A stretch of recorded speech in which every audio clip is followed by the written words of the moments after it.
नमस्कार दोस्तों, आप देख रहे हैं रेल टैक इन हिंदी।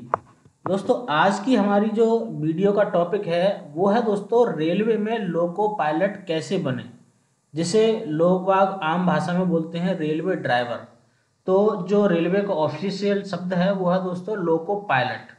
तो हमारे जो बहुत सारे छोटे भाई बहन हैं जो आज के समय में लोको पायलट बनने के लिए और कंपटीशन एग्ज़ाम की तैयारी कर रहे हैं, उनको दोस्तों इस वीडियो से बहुत कुछ जानने को मिलेगा। एक तरीके से एक तरीका पता चल जाएगा कि क्या क्या तैयारी हमें लोको पायलट के लिए करनी है, किस प्रकार के क्वेश्चंस आते हैं और क्या क्या स्टेप लोको पायलट की भर्ती के लिए होते हैं और उनकी जॉब प्रोफाइल क्या होती है। तो चलिए दोस्तों वीडियो को करते हैं शुरू। तो दोस्तों, रेलवे में लोको पायलट किस प्रकार बन सकते हैं। तो साथियों, रेलवे में जो लोको पायलट है वो एक बहुत ही महत्वपूर्ण और जिम्मेदारी वाली जॉब है और आम लोगों में इसके प्रति क्रेज रहता है कि जो भी कोई ट्रेन से यात्रा करता है वह जरूर जानता है कि गाड़ी को चलाने वाला लोको पायलट कितना महत्वपूर्ण पद है। इसके लिए परीक्षा कौन आयोजित करवाता है, इसकी सैलरी कितनी बनती है और इसकी जॉब प्रोफाइल क्या होती है। तो चलिए शुरू करते हैं। रेलवे में लोको पायलट बनना दोस्तों जितना कठिन है उतना ही कठिन उसकी नौकरी को निभाना होता है और कई बार उसे 11-11 घंटे लगातार ड्यूटी करनी होती है और कई बार सप्ताह तक अपने हेडक्वार्टर से बाहर भी रहना पड़ सकता है। तो सबसे पहले दोस्तों बात करते हैं कि लोको पायलट की क्वालिफिकेशन क्या होती है, यानी कि क्या एजुकेशन होनी चाहिए लोको पायलट बनने के लिए। तो सबसे पहले है दोस्तों, देखिए, लोको पायलट बनने के लिए कम से कम शैक्षिक योग्यता है 10th प्लस ITI, यानी कि 10वीं और उसके बाद ITI, ये कम से कम शैक्षणिक योग्यता है। इसके अलावा अगर आपके पास 3 साल का मिनिमम डिप्लोमा या 4 साल की इंजीनियरिंग की डिग्री है तो भी आप इसके लिए अप्लाई कर सकते हैं। इसके लिए एजुकेशनल क्वालिफिकेशन दोस्तों नीचे बताई गई है।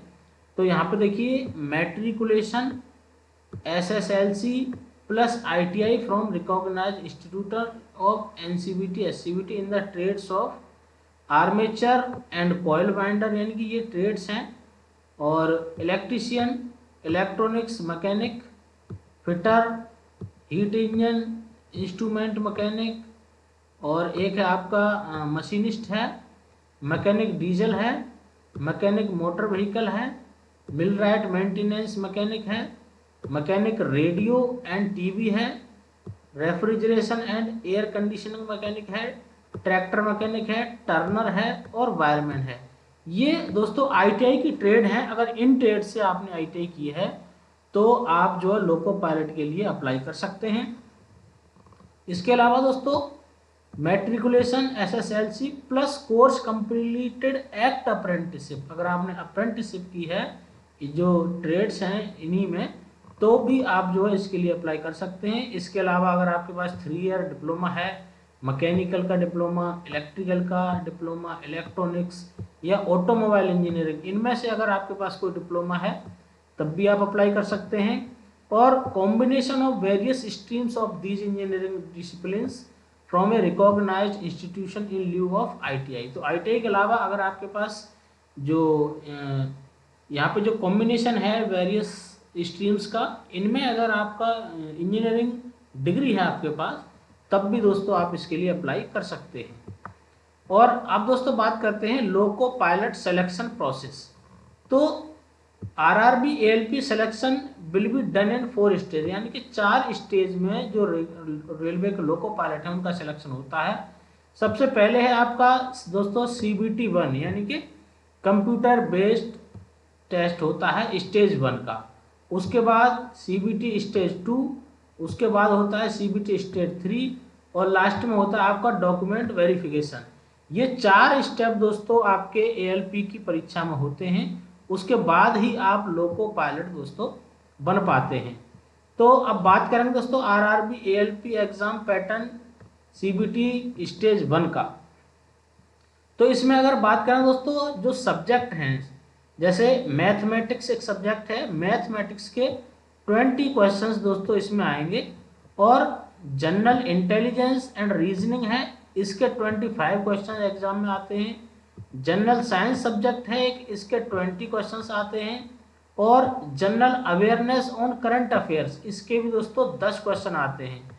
तो जो एएलपी के लिए सीबीटी 1 है उसमें जो नंबर ऑफ क्वेश्चंस है वो है दोस्तों आपके 75, और आपको इसके लिए 1 घंटे का समय यानी कि 60 मिनट का समय मिलेगा सीबीटी 1 एग्जाम करने के लिए। अब इसमें दोस्तों सीबीटी 1 को पास होने के बाद कुल रिक्तियों का 15 गुना छात्रों को सीबीटी 2 के लिए शॉर्ट लिस्ट किया जाता है।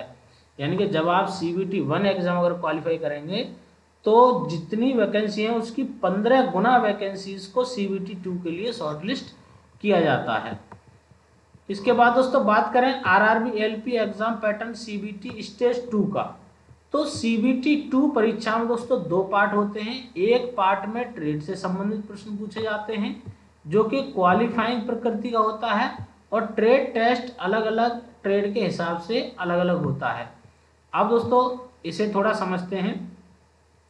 देखिए exam pattern second stage CBT, अब यहाँ पे आप 2 पार्ट में दोस्तों आपका ये एग्जाम होगा। पहला है दोस्तों आपका पार्ट ए और दूसरा है पार्ट बी। तो पार्ट ए में दोस्तों आपके मैथमेटिक्स के क्वेश्चन आएंगे, जनरल इंटेलिजेंस एंड रीजनिंग के क्वेश्चन होंगे, बेसिक साइंस एंड इंजीनियरिंग के क्वेश्चन होंगे, general awareness on current affairs इससे संबंधित क्वेश्चन होंगे।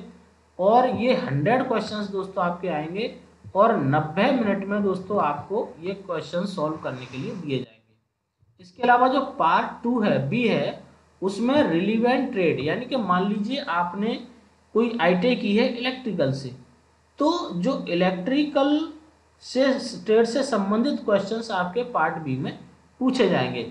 ये आपके 75 क्वेश्चंस होंगे और इसके लिए 60 मिनट का आपको समय मिलेगा। और यानी कि जो सीबीटी 2 है स्टेज 2 उसमें टोटल 175 क्वेश्चंस आपको करने हैं और 2 घंटे 30 मिनट का समय दोस्तों आपके लिए इसमें मिलेगा। अब दोस्तों इसी में बात करें सीबीटी के जो पहले 2 चरणों में नेगेटिव मार्किंग होगी, यानी कि जो सीबीटी 1 सीबीटी 2 है उसमें नेगेटिव मार्किंग होगी और प्रत्येक गलत उत्तर के लिए आवंटित अंकों में से 1/3 अंक आपका काट लिया जाएगा। यदि कोई उम्मीदवार सीबीटी 1 और सीबीटी 2 दोनों चरणों में उत्तीर्ण होता है तो उसे कंप्यूटर आधारित एप्टीट्यूड टेस्ट और दस्तावेज सत्यापन के लिए बुलाया जाएगा। और जो तीसरा चरण है दोस्तों उसमें आपकी कोई नेगेटिव मार्किंग नहीं होती एप्टीट्यूड टेस्ट में, जिसके बारे में हम आगे बताने वाले हैं। और तीसरे चरण की जो परीक्षा है वो अंग्रेजी और हिंदी दोनों भाषाओं में उसके जो प्रश्न हैं वो होते हैं। अब है दोस्तों आपका important points of RRB ALP CBT stage 2, यानी कि सीबीटी का स्टेज 2 के लिए कुछ इम्पोर्टेंट पॉइंट है वो हम यहाँ देखेंगे कि आरआरबी एएलपी के जो सीबीटी 2 के लिए अर्हता प्राप्त करने के लिए उम्मीदवारों को कम से कम 35% अंक प्राप्त करना जरूरी होगा। ये एक क्वालिफाइंग सेक्शन है जिसमें डीजीईटी द्वारा निर्धारित ट्रेड सिलेबस से प्रश्न शामिल होते हैं। यानी कि जो सीबीटी 2 है वो आपका जो क्वालिफाइंग सेक्शन है और 35% मार्क्स हैं कम से कम आपको लेके आने होंगे। और वे उम्मीदवार जिनके पास आईटीआई और ट्रेड अप्रेंटिस है इन्हें संबंधित ट्रेड अनुभाग के प्रश्नों के लिए उपस्थित होना होगा। जो उम्मीदवार डिग्री डिप्लोमा एचएससी 10+2 के साथ एएलपी पद के लिए पात्र हैं उन्हें इंजीनियरिंग विषयों की ट्रेड सूची में सूचीबद्ध प्रासंगिक ट्रेडों का चयन करना होगा। इसके बाद अगला है दोस्तों पॉइंट इसी में RRB ALP computer based aptitude test, यानी कि अब ये स्टेज 3 की बात आ गई दोस्तों। एप्टीट्यूड टेस्ट ये भी दोस्तों आपका कंप्यूटर पे ही होगा। तो the computer based aptitude test will be only for candidate for assistant loco pilot. ये यहाँ पे इसलिए दिया है दोस्तों क्योंकि जो एएलपी है एएलपी और टेक्नीशियन इन दोनों का जो एग्जाम है वो कंबाइंड होता है। तो यहाँ जो कंप्यूटर का एप्टीट्यूड टेस्ट है वो सिर्फ एएलपी के लिए होगा, टेक्नीशियन के लिए नहीं होता है। तो जब भी एएलपी की वैकेंसी आती है वो टेक्नीशियन के साथ ही आती हैं। तो इस चरण में दोस्तों आपकी नेगेटिव मार्किंग बिल्कुल नहीं होगी। और ये दोस्तों कई स्टेप्स में होता है जिन्हें बैटरी परीक्षण बोलते हैं। तो सभी परीक्षणों में आपको कम से कम 42 अंक प्राप्त करना जरूरी होता है। चयन के इस चरण के लिए कोई छूट स्वीकार नहीं है, यानी कि किसी भी प्रकार की छूट दोस्तों आपको इसमें नहीं मिलेगी। उसके बाद दोस्तों होता है आपका RRB ALP document verification stage 4। अब यहाँ स्टेज 4 की बात होती है। जब आप 3 स्टेज क्वालिफाई करके आएंगे तो आपको डॉक्यूमेंट वेरिफिकेशन के लिए बुलाया जाएगा। जो उम्मीदवार चयन प्रक्रिया के सभी चरणों में उत्तीर्ण होंगे वे दस्तावेज सत्यापन के योग्य माने जाएंगे और उम्मीदवारों को अपने मूल दस्तावेजों के साथ तैयार रहना होगा, यानी कि आपके जो ओरिजिनल डॉक्यूमेंट्स हैं वो आपको लेके जाने होंगे और बिल्कुल कंप्लीट डॉक्यूमेंट आपके पास होने चाहिए। अगला है दोस्तों लोको पायलट की सैलरी और भत्ते। तो कौन कौन से भत्ते मिलते हैं दोस्तों? सबसे पहले तो होती है इनकी बेसिक पे, और इस बेसिक पे के आधार पे ही दोस्तों इनको एक डियरनेस अलाउंस मिलता है और हाउस रेंट अलाउंस मिलता है। उसके अलावा ट्रांसपोर्ट अलाउंस, इसके अलावा नाइट ड्यूटी अलाउंस, इसके अलावा केएमए। अब दोस्तों केएमए जो लोको पायलट की सैलरी है आती है उसमें जो सबसे अच्छी चीज़ है वो है इनकी केएमए यानी कि किलोमीटर अलाउंस। जो किलोमीटर अलाउंस है वही दोस्तों इनकी सैलरी को अच्छा हाइक प्रदान करता है। तो दोस्तों लोको पायलट की सैलरी अपने पे ग्रेड के हिसाब से बहुत ज़्यादा होती है। ऐसा क्यों बोला जा रहा है? क्योंकि ये रनिंग स्टाफ होते हैं और इसलिए इन्हें मिलता है किलोमीटर भत्ता। तो इनका जो ग्रेड पे है वो 1900 ही होता है, लेकिन प्रारंभिक समय में ही इनकी जो सैलरी है वो 40-45 हज़ार रुपये मिलती है, जो समय समय पर बदलती रहती है क्योंकि यह महंगाई भत्ता और किलोमीटर भत्ता पर निर्भर करता है। अब दोस्तों आज के समय में दिसंबर 2023 में हम ये जो वीडियो बना रहे हैं हमने पिछले रिकॉर्ड्स के आधार पर ये चीज़ें बताई हैं। अगर मान लीजिए भविष्य में गवर्नमेंट द्वारा जो सिलेक्शन का प्रोसेस चेंज हो जाता है तो हमारी वीडियो बिल्कुल डिफरेंट हो जाएगी। तो अब इसमें दोस्तों होता क्या है, देखिए इनकी शुरुआती जो सैलरी है 40 से 45 हज़ार मिलती है, लेकिन अगर अदर कोई पोस्ट होती जो 1900 ग्रेड पे की होगी उनको लोको पायलट की अपेक्षा बहुत कम सैलरी मिलती है। और इनकी सैलरी में मैंने बताया था कि जो किलोमीटर अलाउंस है उसी की वजह से इनकी सैलरी थोड़ा हाइक होती है और इनको जो किलोमीटर अलाउंस मिलता है इनकी जो ड्यूटी है उसकी टफनेस के कारण ही मिलता है। ऐसा नहीं है कि बहुत अच्छी ज़्यादा जॉब है, लेकिन मेहनत तो है। सारी जितनी भी आपकी जॉब्स हैं उनमें ज़्यादा मेहनत लोको पायलट में है, इसके लिए आपसे मना नहीं किया जा सकता है। अगला पॉइंट है दोस्तों इसी में लोको पायलट की ड्यूटी और कार्य। तो शॉर्ट में दोस्तों बताएंगे, देखिए भारतीय रेलवे के जो लोको पायलट रेलगाड़ी का संचालन करता है और एक समय में एक ट्रेन में 2 लोको पायलट होते हैं, यानी कि एक असिस्टेंट होते हैं और एक लोको पायलट, जिनके एक असिस्टेंट लोको पायलट व दूसरा लोको पायलट हो सकता है। तो लोको पायलट की ड्यूटी दोस्तों बहुत ही जिम्मेदारी वाली होती है और इनको यात्रियों को सुरक्षित तरीके से उनके गंतव्य स्थान पर पहुंचाने का जिम्मा होता है।